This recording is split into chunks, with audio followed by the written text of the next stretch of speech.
नमस्ते सभी को। मेरे खाटू श्याम जी के ब्लॉग में आपका स्वागत है। आज खाटू श्याम जी का बर्थडे है तो मैंने सोचा छोटा सा ब्लॉग बना लूँ, मुझे जो जानकारी है वो आपको दे दूँ। तो सभी को खाटू श्याम जी के बर्थडे की हार्दिक शुभकामनाएं। दिखाती हूँ अपने खाटू श्याम जी को।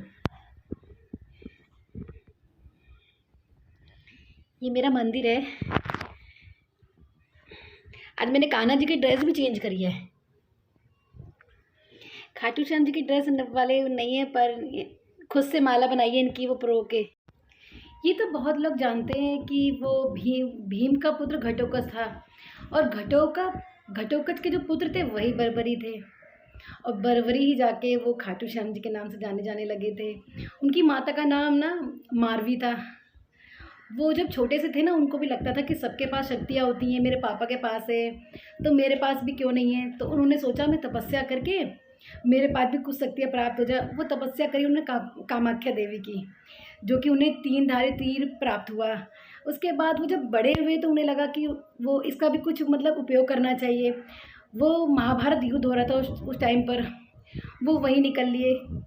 और जब निकले ना तो जब वो युद्ध स्थल पे आए ना जहाँ पे युद्ध हो रहा था, वहाँ पर कृष्ण ने उनको देखा और अर्जुन ने कहा ये बालक कौन है। श्री कृष्ण ने पूछा आप कौन हो। उसने बताया मैं बर्बरी हूँ। उसने बोला कि आप मतलब आपके गुण क्या हैं। उसने बोला मैं एक तीर से युद्ध करने वाले को भी समाप्त कर सकता हूँ, युद्ध जीतने वाले को भी समाप्त कर सकता हूँ। तो श्री कृष्ण ने उनकी परीक्षा ली। उन्होंने कहा कि एक तीर से, एक पेड़ था सामने पीपल का, जो कि कहा एक तीर से इसके सारे पत्ते झाड़ दो, मतलब भेद दो। उसने एक तीर से ही लाखों पेड़ों में छेद कर दिए। और श्री कृष्ण ने उस एक पत्ते को मतलब पैरों के नीचे से दबा रखा था ना, उसके पैरों के पास भी वो तीर घूम रहा था। जबकि बर्बरी ने कहा कि आपके पैरों के नीचे एक पत्ता है। उन्होंने पैर हटाया तो उसमें भी छेद हो गया। तो आज भी वो पेड़ है, वहाँ पर जो पत्ते आते हैं ना, आज भी उन पेड़ों में छेद होता है। जब बर्बरी निकले अपने मतलब जो भी उन्होंने प्राप्त करे थे 3 बाण, 3 तीरधारी हो गए थे वो। तो उनका जो वो था, उनकी माँ ने कहा था कि बेटा 2 चीज़ करना।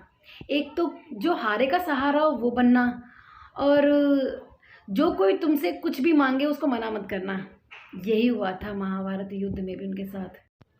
श्री कृष्ण ने बर्बरी से कहा तीन लोगों में से एक जने को अपना शीश दान करना है। श्री कृष्ण ने कहा मैं तो कर नहीं सकता क्योंकि मुझे महाभारत रचनी है, और अर्जुन दे नहीं सकता क्योंकि उसको महाभारत लड़नी है, बचे आप। इतना सुनते ही बर्बरी ने अपनी तलवार निकाली और अपना शीश काट के दे दिया।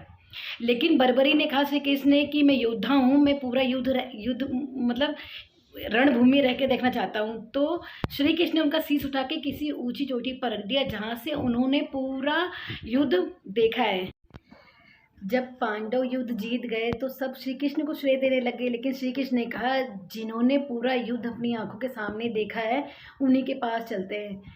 वो लोग वहाँ पर गए और उनसे सब कुछ पूछा। तो श्री कृष्ण ने उसने बर्बरी ने कहा कि किसी ने युद्ध नहीं लड़ना, कोई नहीं जीता है, क्योंकि युद्ध श्री कृष्ण लड़ रहे थे। और जो रणभूमि में दौड़ लगा रही थी, सबका संहार कर रही थी, वो काली माता थी, जो कि वो इसके रूप में थी, क्या नाम था, द्रौपदी के रूप में जो काली माता वहाँ पर दौड़ रही थी। श्री कृष्ण ने बर्बरी के शीश को अमरता का वरदान दे दिया। श्री कृष्ण ने कहा कि जब कलयुग लगेगा, जैसे ही सूरज पहला उगेगा वो आपकी आरती करेगा। जब तक सूरज चांद रहेंगे तब तक खाटू श्याम बाबा, तो जब ये मशहूर हुए थे क्योंकि इनका मंदिर बना था, जब तक आपका नाम रहेगा खाटू श्याम बाबा, खाटू नरेश, हरे के सहारा है ये। जो भी इनकी कथा फर्स्ट टाइम सुनता है, जो भी मन्नत मांगता है पूरी होती है। तो प्लीज़ सभी लोग खाटू श्याम जाएंगे। और जो लोग दुखी हैं, परेशान हैं, उनकी शरण में जाओ, सब अच्छा होगा।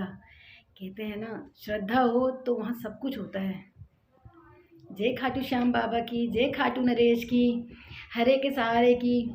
हैप्पी बर्थडे खाटू श्याम बाबा, सभी का भला करना।